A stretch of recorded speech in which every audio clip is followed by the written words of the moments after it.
What's up, everybody? My name is Shannon and I am still waiting for my Satyr, and today we are talking about Echo North by Joanna Ruth Meyer. So this is a Beauty and the Beast retelling. It's a very straightforward Beauty and the Beast retelling in the beginning. It's got a lot of Russian influences on it. We have this girl who, comes face to face with this white wolf out in the woods. It scars her face. Everybody's afraid of her. And when her father goes missing and she finds that the wolf has rescued him, she does trade away her life in order for her father to return home. And we even have, a little bit of a stepmother, which we see in a couple of Beauty and the Beast retellings, and we have a very magical house that she is whisked away into.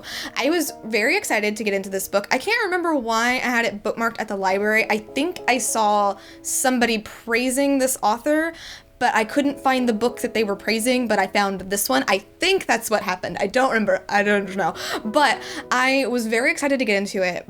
But as I was reading it, it did have a little bit of some problems here. I really liked the beginning. Like the first quarter of it, I would say is really good. Everything when Echo is in the village, seeing her dealing with her life, all of that was really, really well done.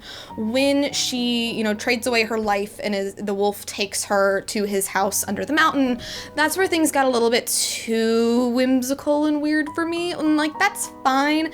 It just didn't hold up in my opinion. It just got a little bit too much. It was very Alice in Wonderland type of feel, and it just didn't fit with the vibe of the beginning of the book, and I think that's why it was so drawing. Like, she goes to this house that is slowly coming apart at the seams, and it's up to her to try to bind it back together, and it was interesting, but I feel like the author tried to do too much, because even then, we get more and more and more and more elements added onto it, and it feels very mythic and it feels very fairy tale, but because of that, it's not relatable. It feels very distant and it doesn't feel super accessible, which is fine in a fairy tale, but when it comes to a YA novel, you are looking for that relatability, you are looking for a little bit more closeness with the characters, and this just felt very larger than life and way too far removed. I would also say that this book is really similar to Hunted by Megan Spooner and Cruel Beauty by Rosamund Hodge, which both of those books, I think, execute the ideas in this book a lot better. With Hunted, it's the same thing with the wolves and the Russian imagery and the fairy tale and all of that. And then with Cruel Beauty, you get this weird house and these weird rooms and her trying to bind things together, but it's a little bit darker. I just think that it executes those ideas better, whereas this book tries to take all of those ideas and mesh it into one, and it just doesn't feel super right. As I was listening to this book, I was getting a little bit bored, I was getting a little bit lost, and then it just would get slow, and then suddenly it was fast again, the pacing was all over the place. So because of that, I wouldn't really recommend Echo North. I love Beauty and the Beast retellings, and I've read a lot of them.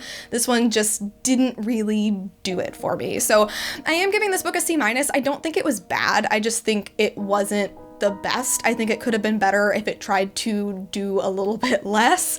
With that being said, if Echo North, interests you, I would recommend, go ahead and check it out, but I would recommend over that Hunted and Cruel Beauty because they execute those ideas just a little bit better. But anyway, thank you guys so much for watching this video. If you liked it, be sure to hit that like button down below, and don't forget to subscribe so you can talk books with me every week. That is everything I got for today, and I'll see you guys next time. Bye!